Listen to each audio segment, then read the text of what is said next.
हम श्यामा झा अपने सबके मिथिला संस्कार पर स्वागत करै छी और एकटा गौरी के गीत सुनबै छी से सुनू। गौरी पूजू जानकी से जानकी पूरल कामना, बर भेटल रघुवर पूरल कामना, बर भेटल रघुवर पूरल कामना।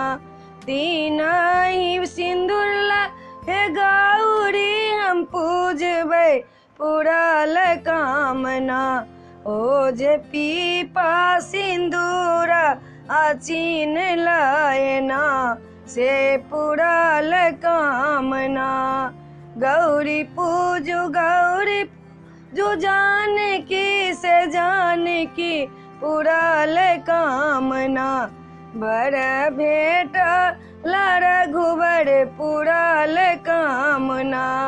तीनहि फूल हे गौरी के पूजबै पूरल कामना, ओ जे बेली चंपा गुलाब लयना, से पूरल कामना।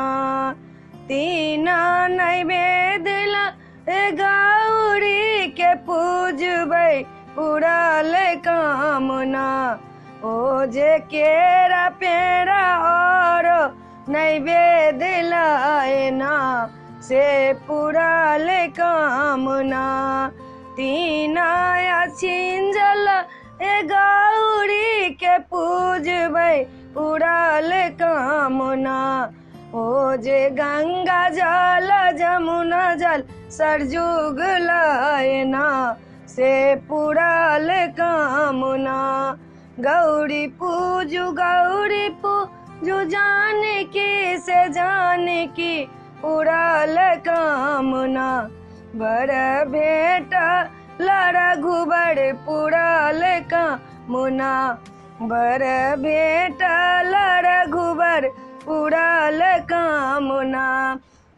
तीन गौरी पूजी बर हम मांगबै पूरल कामना, ओ जे मांगिले रामचंद्र सोहाग सनना, हे पूरल कामना। ओ जे मांगिले लक्ष्मण देव सनना, हे पूरल कामना, हे पूरल कामना। गौरी पूजू जानकी से जानकी पूरल कामना, बर भेटल रघुवर पूरल कामना, हे पूरल कामना। ई गौरी के गीत केहन लागल से अपने सब जरूर कहब आ सब्सक्राइब करब। जय मिथिला, जय भोला बाबा।